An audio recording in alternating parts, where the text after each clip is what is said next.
Moi, je vois une feuille de papier, elle me parle.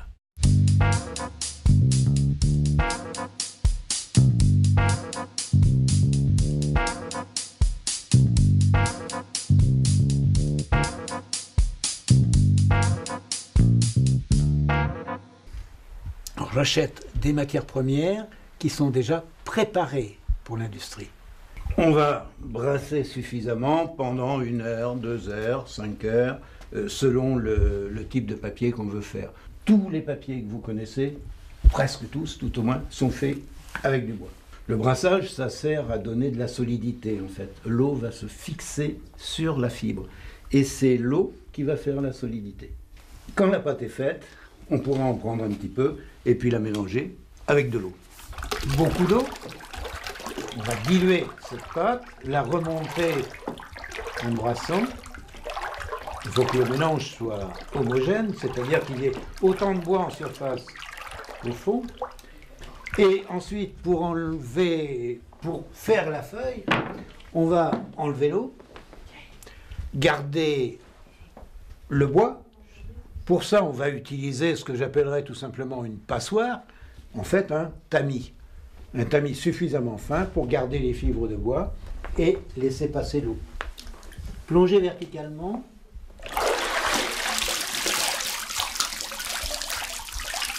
L'intérêt, c'est d'enlever l'eau. Pour obtenir une surface qui sera apparemment solide, en fait, dans notre feuille, il y a encore 90% d'eau. Donc, elle est encore très fragile. On va poser cette feuille après avoir enlevé le cadre. On va poser cette feuille sur cette sorte de petit tapis là, qu'on appelle un feutre. C'est un tissage particulier qui permet à l'eau de s'écouler. Et une fois la feuille faite,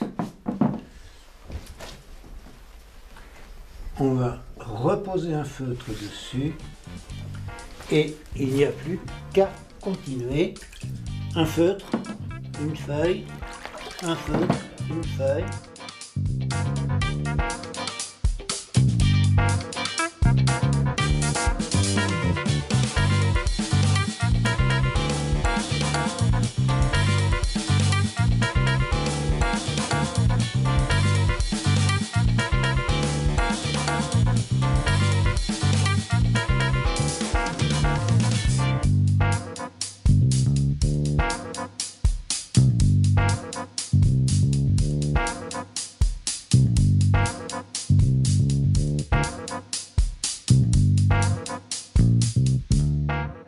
Il faudra mettre ces feuilles sous une presse, il faudra appuyer suffisamment fort pour enlever suffisamment d'eau pour que les feuilles soient solides.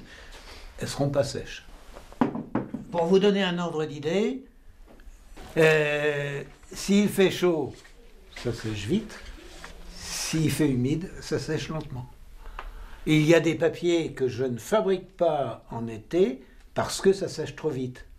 C'est comme du linge, il gondole, il est rêche, il est cassant, il est difficile à remettre à plat. Donc 2-3 jours, c'est bien.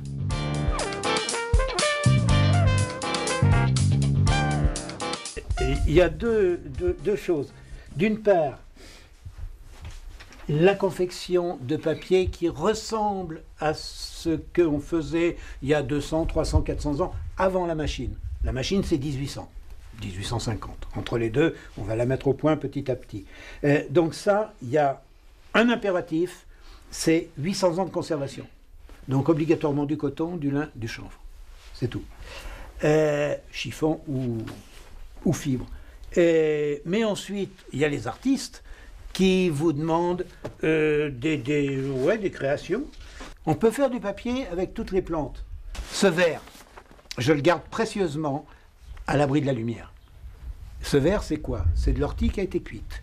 Autrement dit, dans le verre des plantes, ça s'appelle de la chlorophylle. Et ça, 3 semaines à la lumière, ça va brunir. Pour pallier à ce problème-là, j'ai rajouté des couleurs.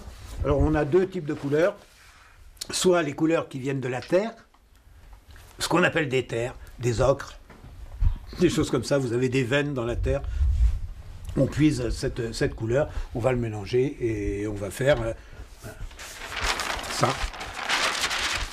C'est pas blanc.